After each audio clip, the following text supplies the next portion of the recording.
Assalamualaikum sahabat, pada tahun 1948 telah terjadi pembantaian kepada orang-orang Islam di Indonesia, tepatnya di Madiun. Sejumlah 1920 orang tewas, bayangkan ribuan orang tewas dibantai secara kejam, brutal, keji oleh PKI, Partai Komunis Indonesia di Madiun. Bahkan sudah didirikan monumen kresek untuk mengenang para korban pembantaian PKI atau Partai Komunis Indonesia. Sungguh mereka sangat kejam. PKI sangat kejam. Mereka mengincar khusus para tokoh ulama, ustadz, santri. Mereka siksa, mereka bunuh. Bahkan ada kiai yang disiksa, ditelanjangi, dilucuti pakaiannya. Kita mengenal, ada sejarah mencatat Kiai Sulaiman yang dikubur hidup-hidup oleh PKI, dijebloskan di Sumur Tua, Desa Socong, Magetan, Jawa Timur. Kiai Sulaiman dikubur hidup-hidup, dijebloskan di Sumur Tua bersama ratusan orang lainnya. Sejarah mencatat juga ada Kiai Imam Sofwan yang dijebloskan, diceburkan ke dalam sumur Cigrok, Magetan, Jawa Timur. Sebelum Kiai Imam Sofwan diceburkan ke dalam sumur hidup-hidup, terlebih dahulu beliau dihantam dengan pentungan belakang kepalanya. Setelah dihantam oleh PKI dengan pentungan, dengan rasa sakit dan masih keadaan dalam hidup, beliau diceburkan ke dalam sumur tua tersebut.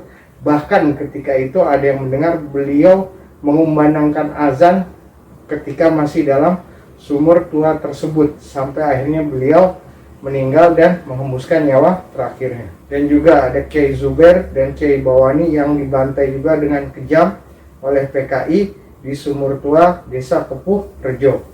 Dan juga Kiai Hussein yang sebelum dipenggal kepalanya beliau diinstruksikan untuk jongkok, baru kemudian dihabisi. Ada Kiai Hamzah, ada Kiai Nurun yang dibantai oleh PKI di Batokan, Desa Batokan. PKI menyerang dan menyerbu pesantren-pesantren secara membabi buta tanpa ampun. Bahkan mereka menginjak-injak masjid dengan memakai sepatu, dan mereka membakar kitab-kitab suci Al-Quran. Sungguh biadab PKI ini. Sejarah mencatat juga pada tahun 1967 PKI membunuh dengan kejam Bapak Maksum, seorang tokoh agama di Blitar, Jawa Timur. Waktu itu bulan suci Ramadan. Bapak Maksum selesai dari mengimami sholat tarawih di daerahnya. Selesai dia pulang, tiba-tiba gerombolan PKI mendobrak masuk ke dalam rumahnya, menyeret Bapak Maksum, kemudian membunuh Bapak Maksum dengan kejam di hadapan anak kandungnya. Dan anak kandungnya ini menjadi saksi kebiadaban, kebrutalan PKI yang tidak bisa kita pungkiri lagi.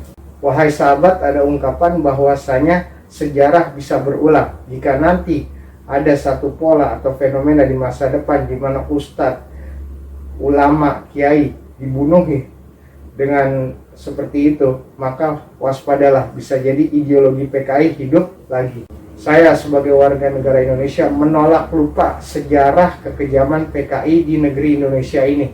Karena ketika kita melihat lambang Palu Arit atau simbol PKI, maka ingatlah di balik simbol lambang Palu Arit tersebut tersimpan sebuah sejarah gelap berdarah dari PKI yang telah merongrong kehidupan negeri Indonesia dan bertentangan dengan Pancasila, dan komunis tidak punya tempat di negeri Indonesia ini.